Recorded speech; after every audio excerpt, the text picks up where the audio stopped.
Evening ಸ್ನ್ಯಾಕ್ಸ್ಗೆ ಈ ಥರ hotel ಸ್ಟೈಲಲ್ಲಿ ಕ್ರಿಸ್ಪಿ ಸೋಯಾ 65ನ ಒಂದು ಸರಿ ಟ್ರೈ ಮಾಡಿ, ಮನೇಲಿ ಎಲ್ಲರೂ ಇಷ್ಟಪಟ್ಟು ತಿಂತಾರೆ. ಒಂದು ಪಾತ್ರೆಯಲ್ಲಿ ನೀರು ಇಟ್ಕೊಂಡು ಕುದಿ ಬಂದಮೇಲೆ ಅದಕ್ಕೆ 100 ಗ್ರಾಮ್ ಸೋಯಾ ಚಂಕ್ಸ್ ಮತ್ತು ಉಪ್ಪು ಹಾಕಿ 4ರಿಂದ 5 ನಿಮಿಷ ಬೇಯಿಸ್ಕೋಬೇಕು.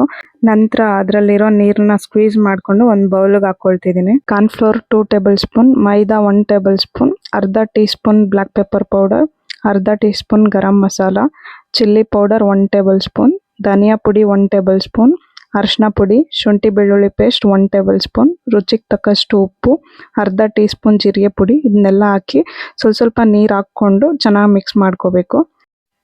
ಕಾದಿರೋ ಎಣ್ಣೆಗೆ ಹಾಕಿ ಫ್ರೈ ಮಾಡಿ ಕೊನೆಯಲ್ಲಿ ಆಯಿಲ್ಗೆ ಹಸಿಮೆಣಸಿನ್ಕಾಯಿ, ಕರಿಬೇವು ಸ್ವಲ್ಪ ಹಾಕಿ ತೆಗೆದ್ರೆ super and tasty crispy soya 65 ready ಆಗುತ್ತೆ. ಈ ರೆಸಿಪಿ ನಿಮಗೆ ಇಷ್ಟ ಆಗಿದ್ರೆ ವಿಡಿಯೋನ ಸೇವ್ ಮಾಡಿಕೊಂಡು ಮನೇಲಿ ಡೆಫಿನೆಟ್ಲಿ ಟ್ರೈ ಮಾಡಿ. ಇದೇ ಥರ ಹೆಚ್ಚಿನ ರೆಸಿಪಿಗಾಗಿ ನನ್ನ ಪೇಜ್ನ ಫಾಲೋ ಮಾಡೋದನ್ನ ಮರಿಬೇಡಿ.